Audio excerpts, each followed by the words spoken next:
Imagina a Charles Darwin, no en un barco lleno de rarezas, sino en su jardín rodeado de palomas.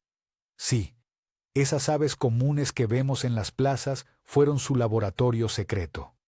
En pleno siglo XIX, él observaba cómo los criadores de palomas producían colores, formas y comportamientos distintos solo con selección cuidadosa. Lo intrigante era que esta simple práctica humana contenía, sin saberlo, la clave de la evolución. Cada pluma, cada variación, se convirtió en una pista que lo llevó a una idea que haría temblar los cimientos de la ciencia. Y pensar que todo empezó con el arrullo doméstico de unas aves aparentemente triviales. Darwin coleccionó más de una docena de razas de palomas y las crió él mismo en su casa de Down. No lo hacía por capricho, sino para comprobar si la selección artificial podía imitar a la naturaleza. Los criadores conseguían nuevas formas en pocas generaciones, algo que en la naturaleza tomaría siglos. Esto le mostraba que el cambio era posible, real y medible. Lo que antes parecía una simple afición victoriana, escondía un experimento científico a gran escala. Darwin tomaba notas detalladas de cada cruce, registrando peso, forma del pico y tipo de plumaje con la precisión de un relojero obsesivo. Una de las especies que más le fascinaban era la paloma mensajera, famosa por su capacidad para regresar al nido desde kilómetros de distancia. Darwin se preguntaba cómo un instinto tan refinado podía surgir. Tal vez, pensaba, la naturaleza seleccionaba a los individuos con el mejor sentido de orientación, igual que los criadores elegían los ejemplares más veloces. Ese paralelismo era brillante. En lugar de una fuerza mágica, el cambio podía explicarse por pequeños triunfos repetidos generación tras generación. Cada paloma regresando a casa era, sin saberlo, una pieza de evidencia viviente para una teoría en construcción. Lo curioso es que en la Inglaterra del siglo XIX, criar palomas era una moda social, casi tan popular como las carreras de caballos. Los periódicos describían nuevas razas con entusiasmo, mientras los criadores se retaban a producir ejemplares cada vez más extravagantes. Darwin aprovechó esa fiebre colectiva para conseguir ejemplares raros y estudiar su origen. Observó que, pese a sus diferencias extremas, todas provenían de una única especie silvestre, la paloma bravía. Este hallazgo fue un golpe de efecto. Demostraba que una sola especie podía generar una diversidad asombrosa bajo selección dirigida. Y si eso podía hacerse bajo control humano, ¿qué no lograría la naturaleza? En su cuaderno de notas, Darwin dibujaba diagramas que conectaban palomas de picos puntiagudos con otras de picos cortos y cráneos abultados. No buscaba belleza, sino entender cómo la herencia transmitía variaciones. Descubrió que los rasgos no eran aleatorios, sino que seguían patrones observables. Si un criador seleccionaba siempre a los individuos con el cuello más largo, la descendencia mostraba esa cualidad reforzada. Con esto veía ante sus ojos un modelo en miniatura de la selección natural. No necesitaba viajar al otro lado del mundo. Bastaba con observar su propio palomar para descubrir los engranajes invisibles de la evolución. Mientras la gente admiraba sus palomas coloridas, Darwin veía en ellas una revolución. Cada cruce era una simulación del tiempo profundo, una maqueta compacta de la historia biológica de la Tierra. Comprendió que las fuerzas que moldeaban esas aves también actuaban en los océanos, en los bosques y en los desiertos. La diferencia era de escala, no de principio. Fue un pensamiento vertiginoso. El mismo mecanismo que afinaba el color de un plumaje podía, a lo largo de milenios, dar origen a nuevas especies. Sus palomas dejaron de ser simples mascotas y se convirtieron en sus profesoras involuntarias.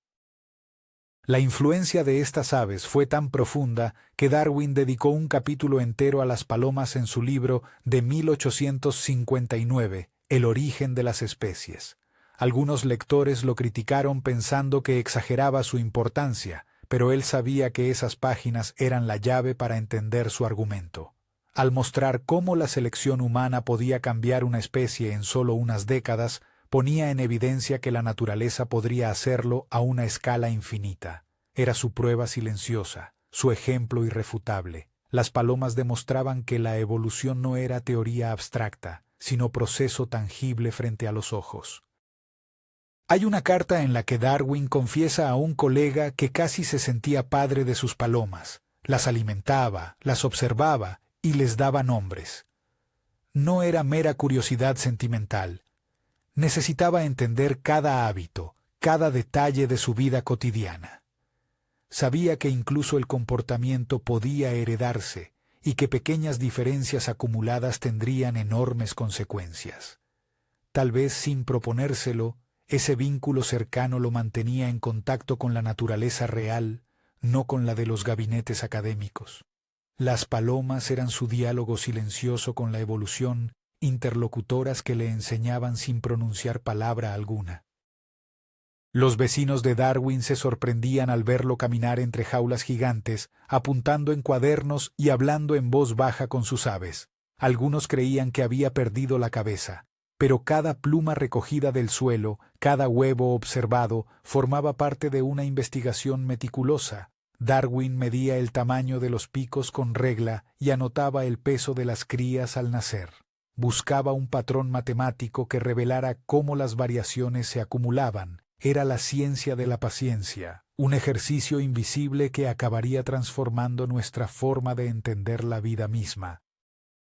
Los criadores más experimentados le enseñaron trucos que ningún naturalista conocía. Por ejemplo, que el color del ojo de una paloma podía anticipar la pureza de su linaje, o que ciertas combinaciones de plumaje producían descendencia sorprendentemente estable. Darwin los escuchaba como un estudiante fascinado. En esos secretos rurales encontraba evidencia palpable de que la selección dirigida funcionaba.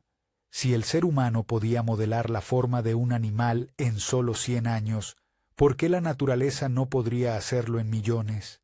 Esa comparación encendió su mente y lo empujó a formular la idea más audaz de su tiempo. El detalle más impactante es que Darwin llegó a disecar palomas para estudiar su morfología con precisión anatómica. Medía los huesos, pesaba los músculos y comparaba proporciones entre razas. Descubrió que bajo la diversidad exterior se mantenía una estructura interna casi idéntica. Esa observación lo convenció de que todas compartían un origen común. Era la prueba anatómica que necesitaba para sostener su hipótesis. La selección no creaba desde la nada, solo transformaba lo existente. Un mismo esqueleto podía expresarse de 1000 maneras distintas dependiendo de las presiones externas, una lección que resonaría en toda la biología posterior. Cada dato que reunía lo acercaba más a un descubrimiento inquietante. La naturaleza operaba sin intención, sin plan maestro, solo por acumulación de ventajas. Darwin escribía que la belleza de las palomas era secundaria. Lo importante era su variabilidad. En sus cuadernos se mezclaban dibujos de alas con reflexiones filosóficas sobre el tiempo. Entendió que las especies no eran estáticas, sino actores de un drama lento e imparable. Las palomas se volvieron su metáfora de cambio continuo. Con ellas aprendió que la evolución no necesitaba milagros, bastaban pequeñas diferencias convertidas en éxitos reproductivos. Cuando finalmente publicó sus conclusiones, el mundo científico quedó dividido. Algunos se burlaron de su obsesión con las palomas, otros la consideraron una genialidad experimental. Lo cierto es que ningún investigador había demostrado con tanta claridad el poder de la selección. Las aves comunes de los tejados se transformaron en iconos del pensamiento moderno. Detrás de cada vuelo urbano se escondía la historia de un naturalista que supo leer en el plumaje los códigos invisibles de la vida. Su trabajo no solo cambió la ciencia, cambió la forma en que la humanidad se veía a sí misma. Hoy, más de 160 años después, los genetistas reconocen que las palomas de Darwin fueron pioneras en la genética de la evolución. Estudios de ADN confirman sus intuiciones con una precisión que él jamás imaginó. Sus observaciones empíricas se alinean con lo que hoy entendemos como mutaciones, herencia y selección natural. Lo extraordinario es que un experimento casero, realizado con paciencia y curiosidad, sigue inspirando laboratorios modernos. Cada vez que una paloma levanta el vuelo sobre una ciudad, reproduce de forma silenciosa la historia de cómo un hombre descubrió las reglas secretas que gobiernan toda la vida.